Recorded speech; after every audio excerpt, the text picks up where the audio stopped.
One day, he was the most trusted man in the kingdom. The next, his skin was hanging on the castle walls. He had stood at the king's side for years, leaning close to whisper advice only one man was meant to hear.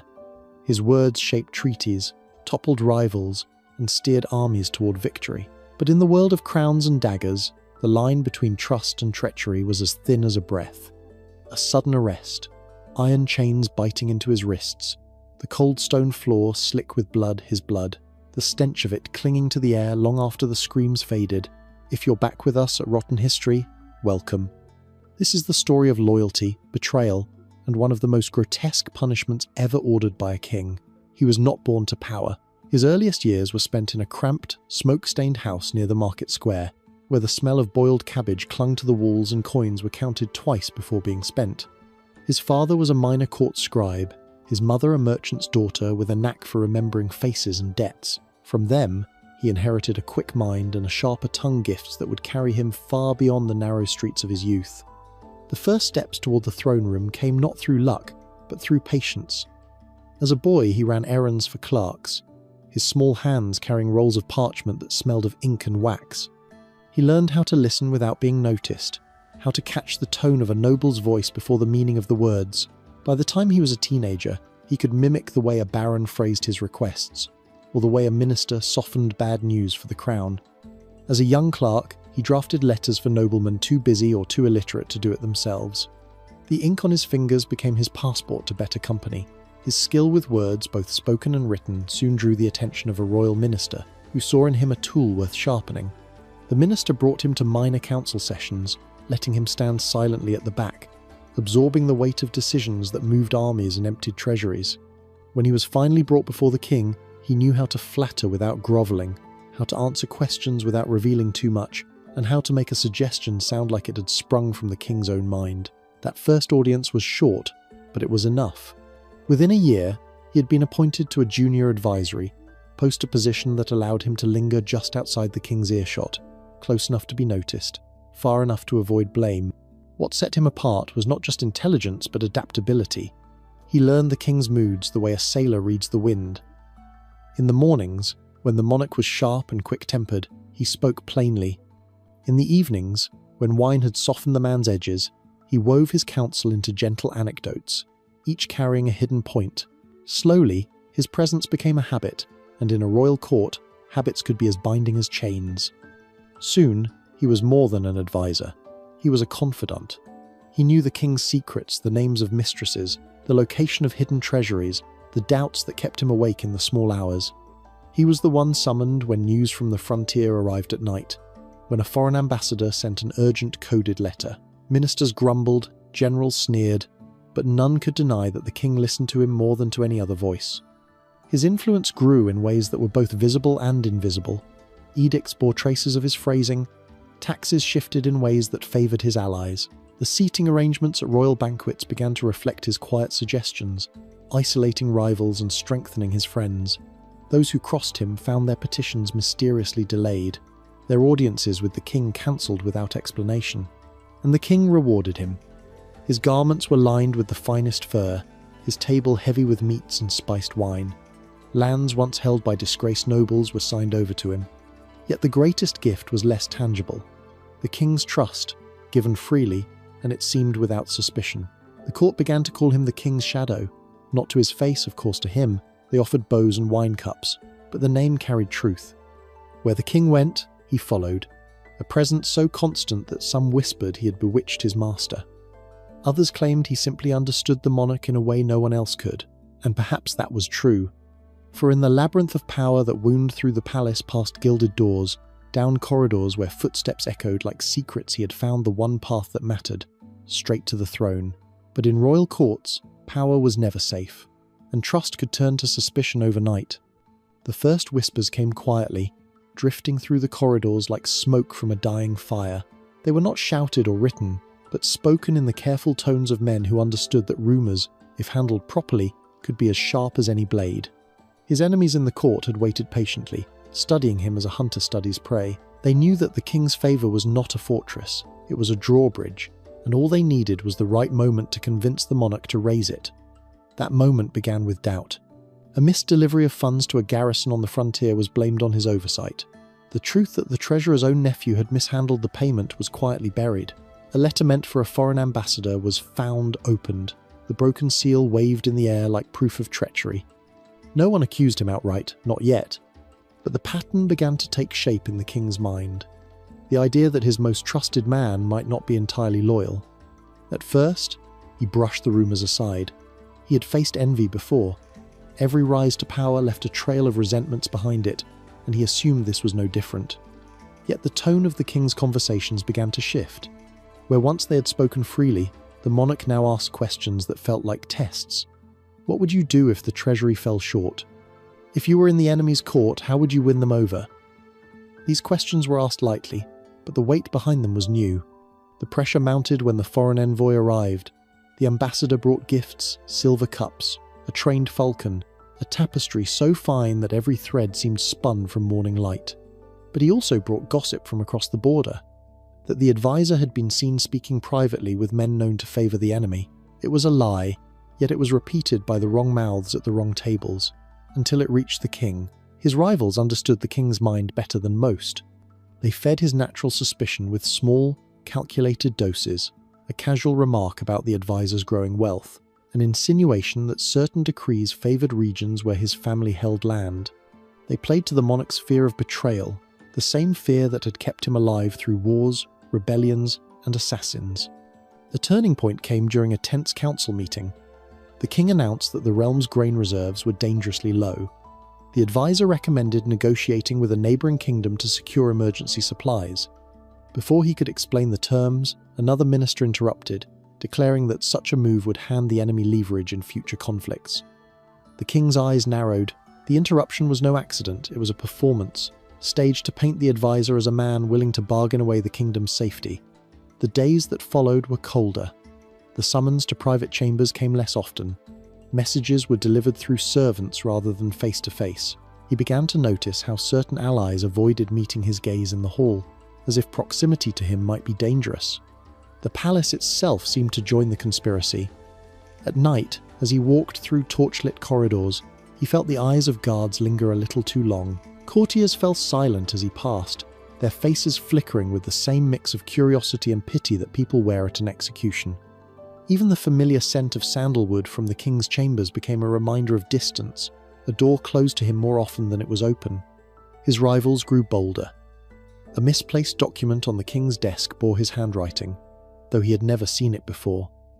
A minor rebellion in the provinces was said to have been fueled by policies he had authored. One morning, he discovered that an order he had never given to withhold pay from a regiment had been carried out in his name. Each incident, harmless on its own, now fed a growing fire of distrust. And yet, he still believed the bond between him and the king was too strong to be broken by lies. They had weathered storms together, survived plots more dangerous than whispered slander.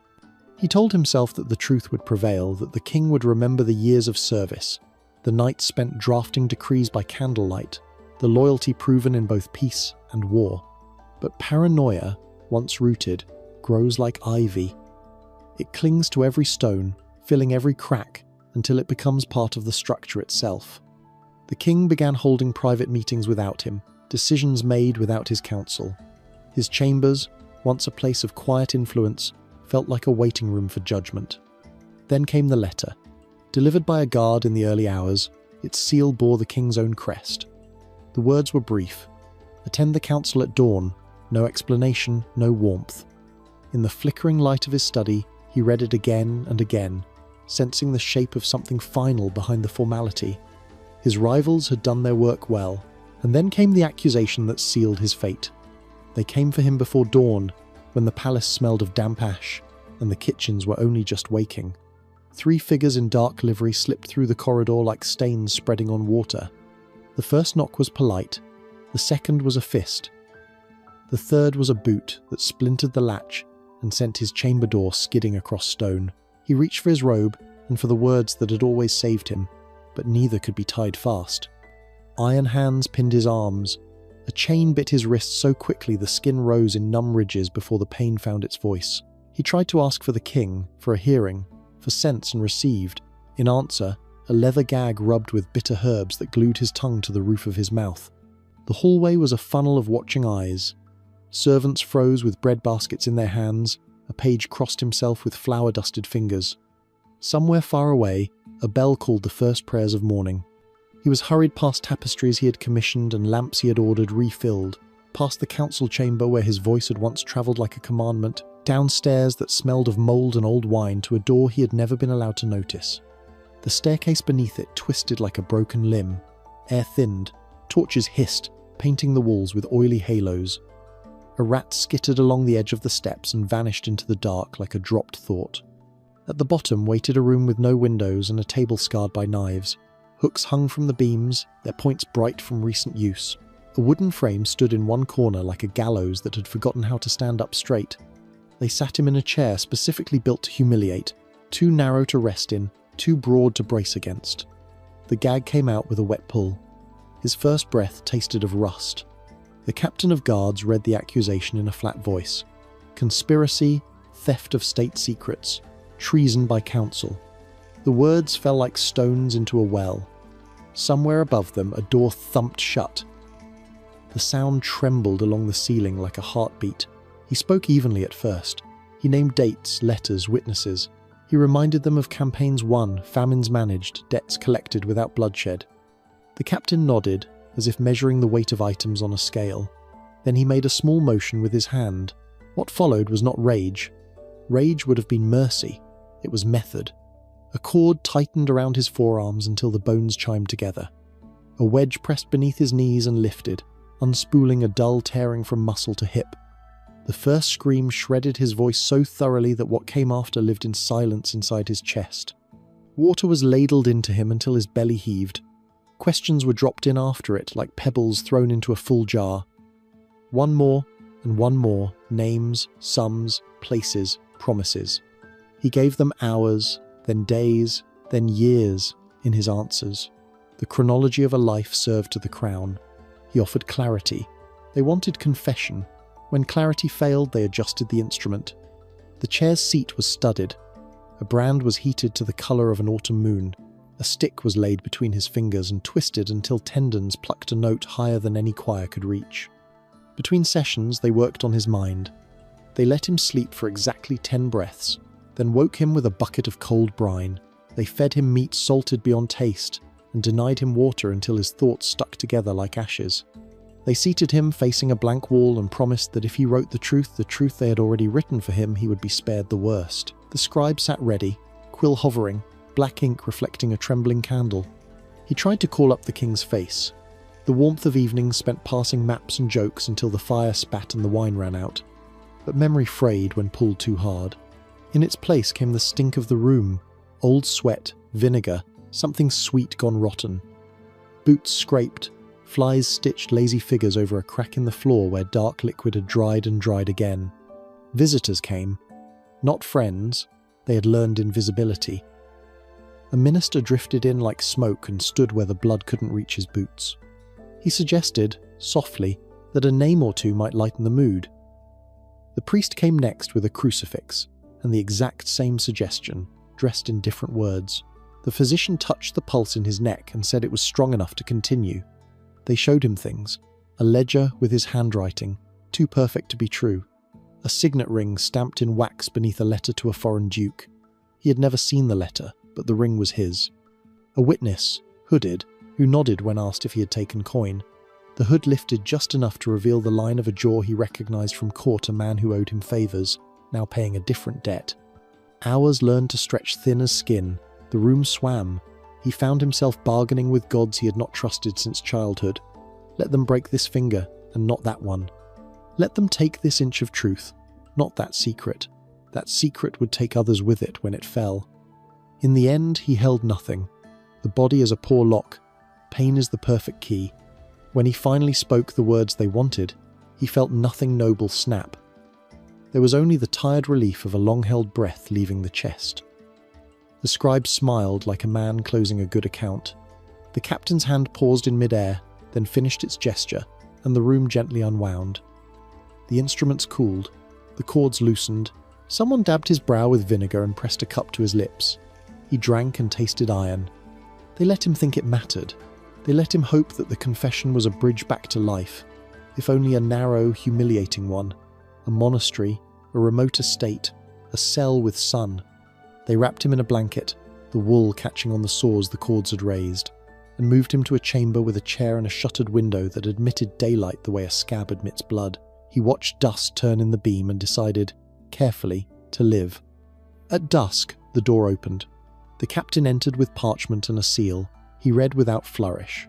Sentence confirmed by sovereign will, to be carried out at first light, according to ancient custom reserved for traitors whose treason endangers the body of the realm. The words struck him harder than any cudgel. The body of the realm. He understood then that this had never been about guilt, proof, or even fear. It was theatre. It was an anatomy lesson taught to a nation. His own body would be made to demonstrate the price of touching the king's. He looked for a last messenger, a last mercy, a last chance to be heard. The captain glanced at the shutter, at the dust, at the cup, anywhere but at the man on the chair. He bowed the way one bows to a portrait, but mercy was never part of the king's plan. At dawn, the square outside the palace filled with the sound of boots, hooves, and the restless murmur of a crowd that had not yet decided whether it was here for justice or spectacle. Frost clung to the cobblestones. The breath of horses and men hung in the air like smoke from invisible fires.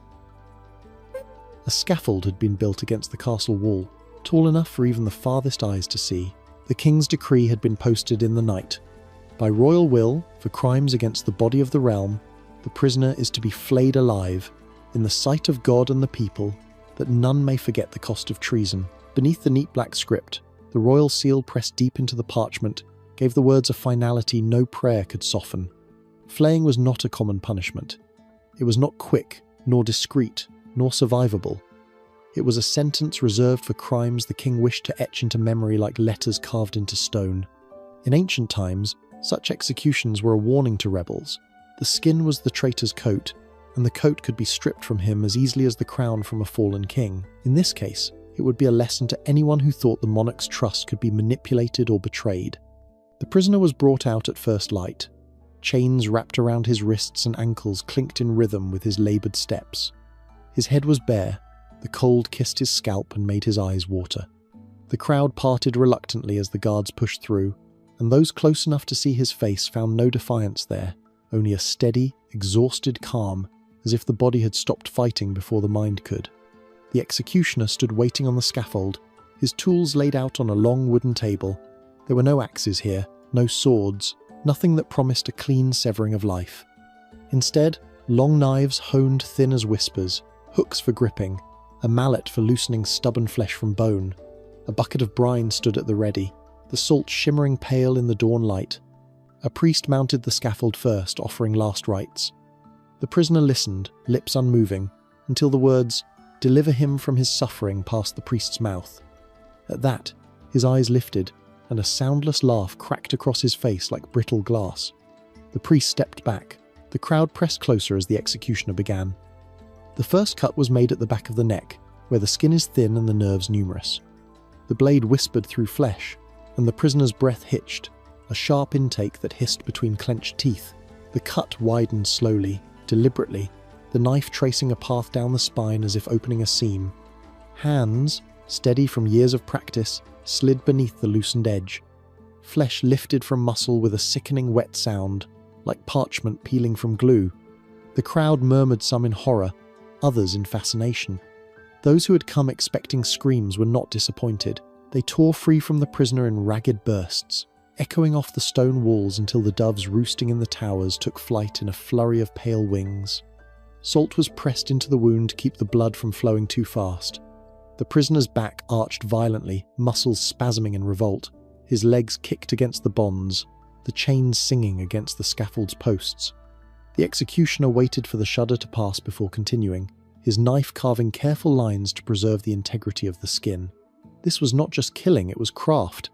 The work moved to the arms, each flayed in long, even strokes that exposed pale ribbons of tendon and the glistening red of living muscle. Steam rose from the open tissue in the cold air. A woman in the front row fainted. A man beside her did not notice, his gaze fixed on the slow, precise unmaking of a human form. By the time the chest was reached, the prisoner's voice had thinned to a hoarse moan, interrupted only when the brine returned. The salt turned his skinless body into a map of fire, every nerve alight, every breath a knife. His head rolled forward, sweat dripping from his chin to the boards below, mixing with blood into a dark, sticky pool. The executioner paused to wet his hands, flexing his fingers before making the final passes along the legs. Here, the cuts were shallow at first, working carefully around the knees, then deepening toward the calves. The feet were left for last, the knife circling the ankles before drawing upward, severing the last attachments with a clean, practiced motion. When it was over, the skin lay in one unbroken sheet beside the body, a pale, glistening shroud shaped like the man it had been stolen from. The prisoner still breathed, shallow and fast, his eyes darting to the side as if to follow what had been taken. The executioner leaned close, murmured something only the condemned could hear, and then finally pressed the blade to the prisoner's throat. The cut was swift, the blood sudden and hot. It steamed as it spilled, running down the boards to drip in slow, fat drops onto the cobblestones below. The crowd, so loud moments before, stood in a stunned hush, broken only by the slow roll of the body onto its side. The executioner lifted the skin high for all to see. The sunlight caught the slick surface, and a ripple of unease travelled through the mass of onlookers. Here was not only the proof of guilt, but the promise of the king's reach. And when it was over, his death was only the beginning. The king had ordered the skin preserved, not buried, not burned preserved. It was taken from the scaffold to a guarded chamber inside the palace, where two men worked in silence.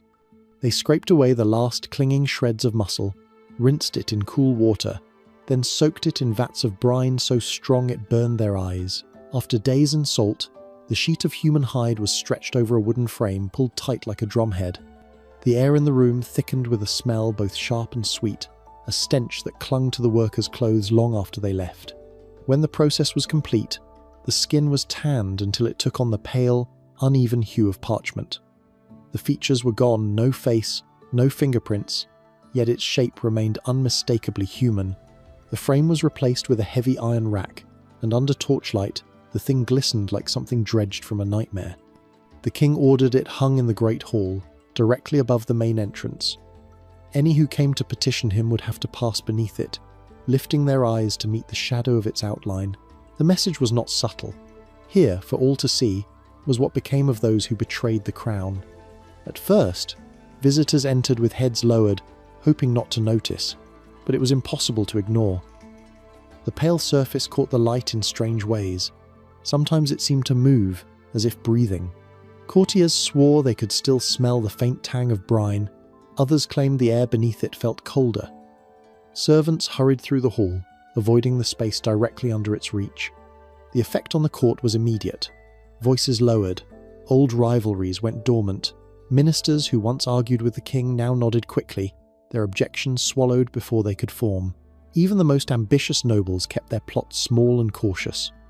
Outside the palace, the story spread faster than any proclamation could carry it. Merchants arriving from distant towns spoke of the king's wall of skin, their words swelling with each retelling. Some called it proof of divine justice that God himself had marked the traitor and allowed his punishment to serve as a holy warning.